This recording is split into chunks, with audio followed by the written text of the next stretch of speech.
दोस्तों, आज की सबसे पहली और बड़ी खबर। सरकार ने लिया बड़ा फैसला। रामनवमी पर रात 10 बजे तक निकाल सकेंगे जुलूस। झारखंड में रामनवमी पर धार्मिक यात्रा रात 10 बजे तक निकाली जा सकेगी। सरकार ने विभिन्न संगठनों की मांग को संज्ञान में लेते हुए धार्मिक यात्रा निकालने का समय बढ़ाने का फैसला लिया है।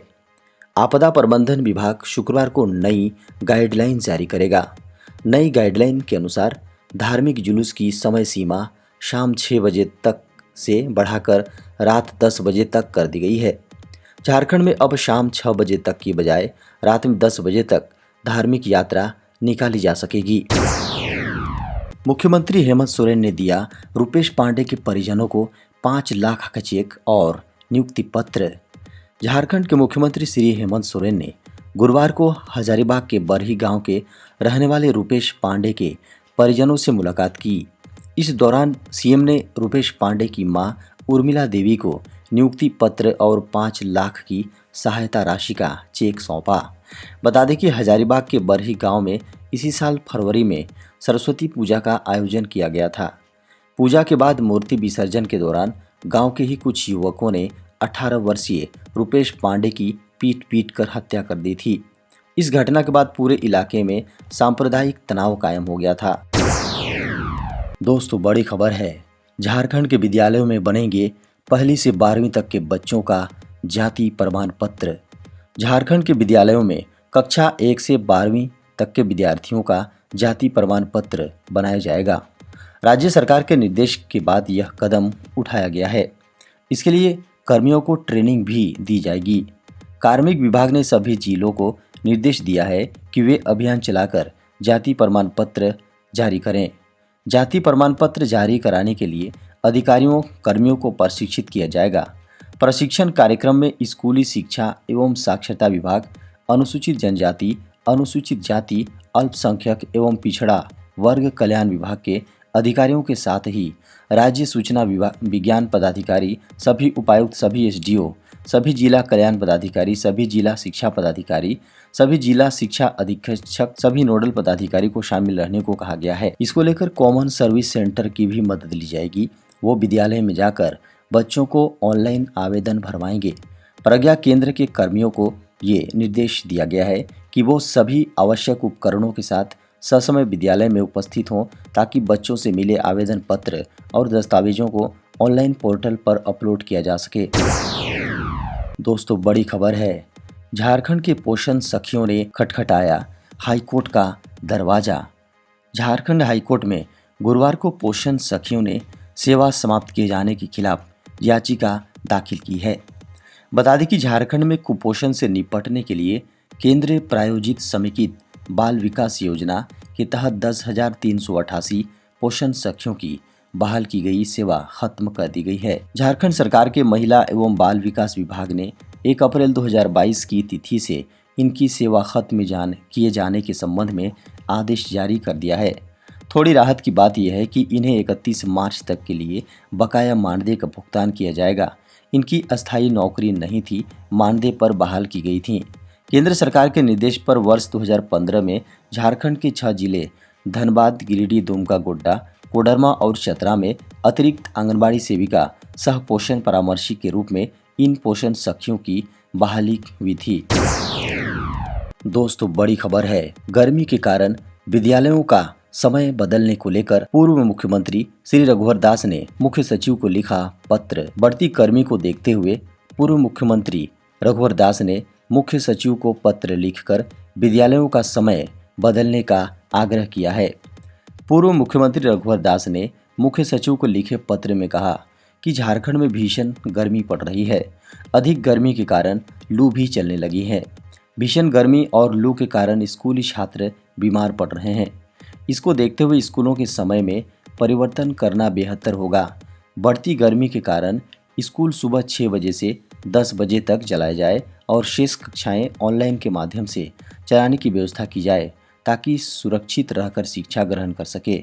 साथ ही मुख्य सचिव से आग्रह किया गया है कि झारखंड के स्कूलों के खुलने और बंद होने के समय को इस प्रकार निर्धारित की जाए कि विद्यार्थी शिक्षा भी ग्रहण कर सके और स्वस्थ भी रहे।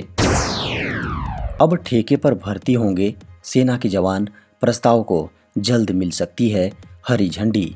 भारतीय सेना में भर्ती की चाहत रखने वाले युवाओं के लिए खुशखबरी है। सैनिकों की भर्ती के लिए जल्द ही नई प्रक्रिया अपनाई जानी है। इसमें कॉन्ट्रैक्ट के आधार पर सैनिकों की भर्ती प्रक्रिया शुरू हो सकती है। इसमें कॉन्ट्रैक्ट के आधार पर सैनिकों की भर्ती प्रक्रिया शुरू की जा सकती है। इस प्रक्रिया को टूर ऑफ ड्यूटी का नाम दिया गया है। इसके तहत अधिक से अधिक युवाओं को सेना में भर्ती का मौका मिल सकेगा। यह नियुक्ति 2 से 3 वर्ष के लिए हो सकती है। इस तरह से उन युवाओं को मौका मिलेगा जिन्हें किसी कारण से सेना में जाने का मौका नहीं मिल सका। खबरों को माने तो इन 3 वर्षों में युवाओं को प्रशिक्षण भी दिया जाएगा। इसके जरिए चुने हुए उम्मीदवार को आतंकवाद विरोधी अभियान, खुफिया जानकारी एकत्र करना, इंफॉर्मेशन टेक्नोलॉजी जैसे सेक्टर का काम दिया जा सकता है। बता दें कि कोरोना महामारी के कारण बीते 2 साल से सेना की भर्तियों में भारी कटौती देखी गई है।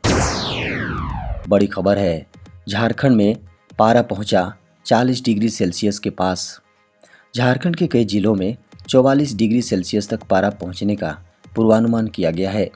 मौसम विभाग ने बढ़ती गर्मी के कारण लोगों को सतर्क रहने की अपील कर रहा है।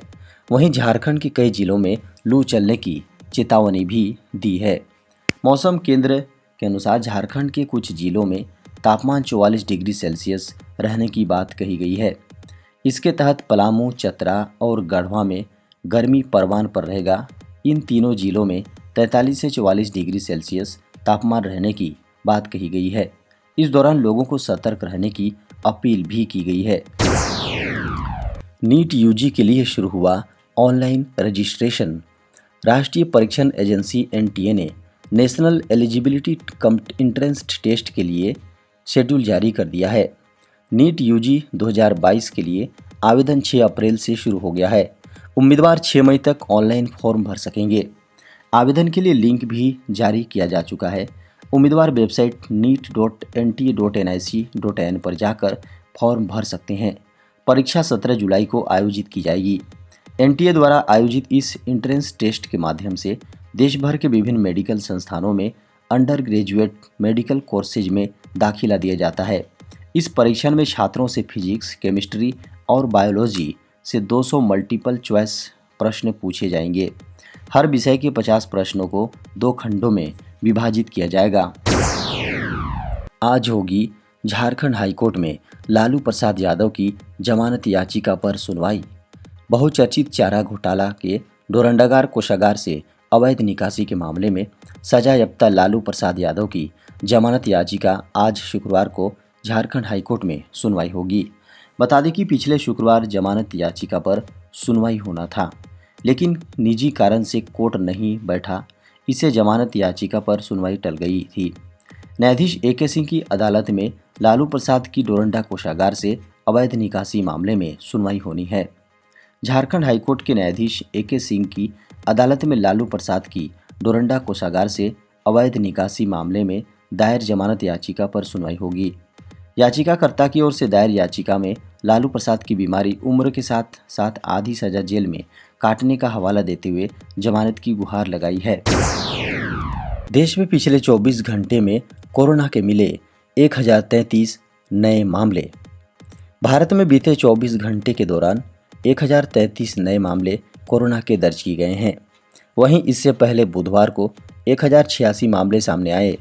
इस दौरान देश में भर में कोविड से संबंधित 43 मौतें हुई हैं, जिससे मरने वालों की संख्या बढ़कर 5,21,530 हो गए हैं।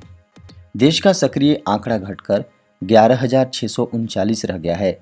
सक्रिय मामले अब देश भर के कुल पॉजिटिव मामलों का 0.03% है। पिछले 24 घंटों में कुल 1,222 मरीज रिकवर हुए हैं और महामारी की शुरुआत से अब तक रिकवर हुए मरीजों की कुल संख्या 4,24,98,789 है। परिणाम स्वरूप देश की रिकवरी दर 98.76% है। साथ ही इस दौरान देश भर में कुल 4,82,039 टेस्ट किए गए। भारत ने अब तक 79.25 करोड़ से अधिक कुल टेस्ट किए हैं। साप्ताहिक और दैनिक पॉजिटिविटी दर में भी लगातार गिरावट आई है। देश में वर्तमान में साप्ताहिक पॉजिटिविटी दर 0.22% है और दैनिक पॉजिटिविटी दर भी 0.21% है। टीकाकरण के मोर्चे पर गुरुवार सुबह 7 बजे तक अंतिम रिपोर्ट्स के अनुसार कोविड-19 टीकाकरण कवरेज 185.20 करोड़ से अधिक हो गया है। झारखंड के मुख्यमंत्री श्री हेमंत सोरेन ने दिया झारखंड में फ्लाइंग एकेडमी शुरू करने का निर्देश। झारखंड के मुख्यमंत्री श्री हेमंत सोरेन ने झारखंड में फ्लाइंग एकेडमी शुरू करने का निर्देश दिया है और कहा है कि एकेडमी ऐसी होनी चाहिए जिसमें परिचारिका एयर होस्टेस के प्रशिक्षण की भी सुविधा हो। मुख्यमंत्री ने गुरुवार को नागर विमानन विभाग की समीक्षा बैठक में ये निर्देश दिए और कहा कि विभाग को और बेहतर और क्रियाशील बनाने की आवश्यकता है। मुख्यमंत्री ने कहा कि वर्तमान परिदृश्य में नागर विमानन विभाग की सेवाओं को सरकार की जरूरतों को पूरा करने योग्य बनाने के साथ साथ व्यावसायिक बनाने की आवश्यकता है, जिससे सरकार को अतिरिक्त राजस्व की प्राप्ति हो सके।